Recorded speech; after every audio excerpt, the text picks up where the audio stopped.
In 2003, former heavyweight champion Mike Tyson filed for bankruptcy. The shocking part wasn't that he was broke, it was that he had earned more than $300 million throughout his career. Think about that for a second. How does someone make hundreds of millions of dollars and still end up in debt? The easy answer is poor decisions. But Tyson's story points to something much bigger, a problem that affects millions of ordinary people every day. Because financial struggles aren't always caused by a lack of money. Sometimes they're caused by a lack of understanding. Today, more people than ever are drowning in debt. Credit card balances continue to rise. Millions live paycheck to paycheck. And many people who earn what most would consider a good income still find themselves stressed about money every single month, which raises an uncomfortable question. If earning more money is the solution, why do so many people with high incomes still struggle financially? The truth is that most people spend years learning how to make money, but almost no time learning how money actually works. We've been taught to chase bigger paychecks, better jobs, and higher salaries, but very few people stop to ask a much more important question. What is our relationship with money? Because money doesn't just reveal financial habits. It reveals behavior, it reveals priorities, and often it reveals the invisible patterns that keep people trapped in the same financial situation year after year. Today, we're going to explore why so many people stay broke, even when they earn good money. We'll uncover the hidden psychology behind spending, the trap that keeps people running in circles, and the simple shift in thinking that separates those who build wealth from those who constantly chase it.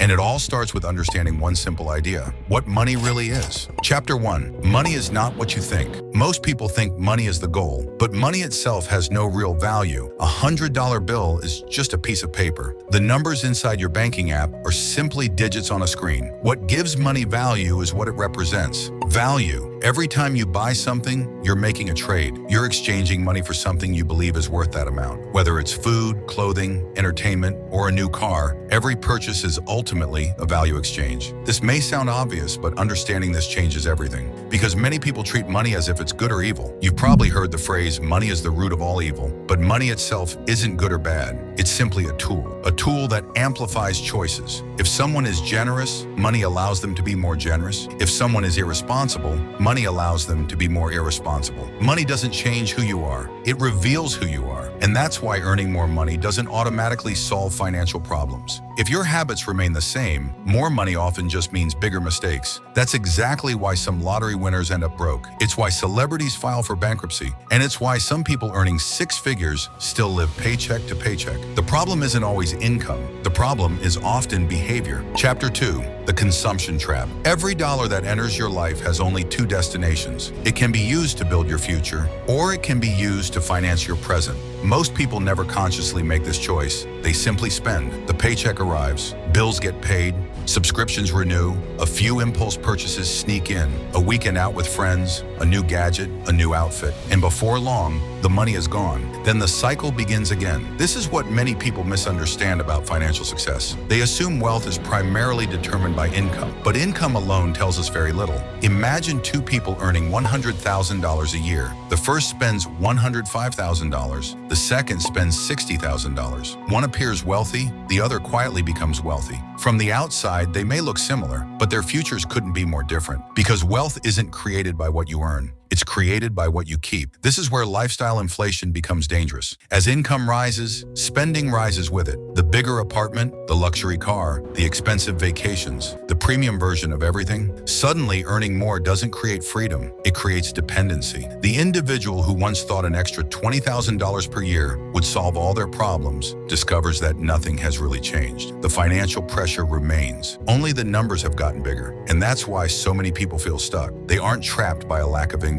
They're trapped by an ever-expanding lifestyle, a lifestyle that consumes everything they produce. Chapter 3. The Real Rat Race. When most people hear the phrase rat race, they imagine working a 9-to-5 job, but that's not the real rat race. The real rat race is financial dependence. It's waking up every morning knowing that missing a few paychecks would create a crisis. It's feeling trapped because your expenses demand that you continue running. Month after month, year after year, many people assume financial stress comes from poverty, but often it comes from overextension. A person making $40,000 can feel secure. A person making $250,000 can feel trapped. The difference is rarely income. The difference is margin. Margin is the space between what you earn and what you spend. Without margin, life becomes fragile. A job loss, a medical emergency, a major repair, Any unexpected event can send everything crashing down, and the psychological effects are just as damaging. Stress increases, freedom decreases, risk becomes impossible, dreams get postponed. The person who once wanted to start a business, change careers, travel,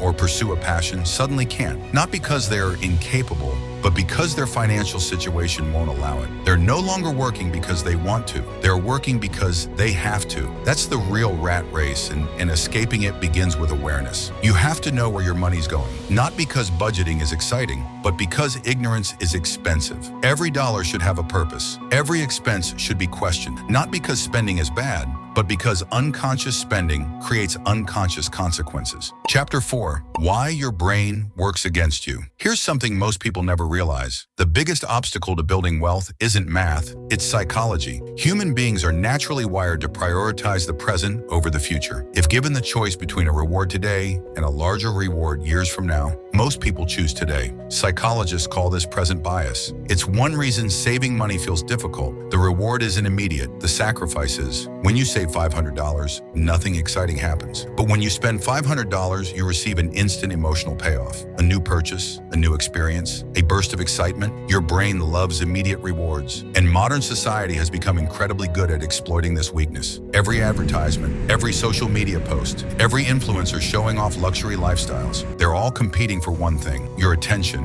and eventually your wallet. Social media has transformed comparison into a full-time activity. In the past, people compared themselves to their neighbors. Today, they compare themselves to celebrities, entrepreneurs, athletes, and influencers from around the world. People they have never met. People whose lives may not even be real. And yet those comparisons influence spending decisions every single day. People buy things they don't need, with money they don't have, to impress people they don't know. The result? Debt, stress, and a constant feeling that they're somehow falling behind. The truth is that wealth has never been about looking rich. It's about becoming financially independent. And those are two very different goals. Chapter 5. How wealth is actually built. So if spending less is only half the equation, what's the other half? Production, the ability to create value. Every dollar you earn is a reflection of value that you've provided to someone else. A business earns money by solving problems. Employees earn money by providing skills. Creators earn money by producing content. Investors earn money by allocating capital. In every case, value comes first. Money follows. The individuals who build extraordinary wealth understand this principle deeply. They don't obsess over money itself. They focus on creating something useful, something people genuinely want, something that improves lives, solves problems, saves time, creates entertainment, or provides convenience. The larger the problem solved, the larger the opportunity. That's why entrepreneurs can build enormous businesses. That's why software companies can reach millions of customers. The goal isn't simply to earn more. The goal is to become more valuable. The challenge isn't understanding these ideas. The challenge is living them. Because every day you're faced with choices. Choices between short-term comfort and long-term freedom. Money is not the destination. Freedom is. Money is simply the tool that helps you get there. And once you stop chasing money itself and start focusing on creating value, controlling consumption, and building a future instead of financing a lifestyle, everything begins to change. Because the ultimate goal isn't to look wealthy, it's to become financially free. And that journey starts with the very next decision you make. If you enjoyed this video, consider subscribing for more content on money, business, wealth building, and the psychology behind success. And remember, the size of your paycheck may determine your lifestyle, but the way you manage your money determines your future. Thanks for watching.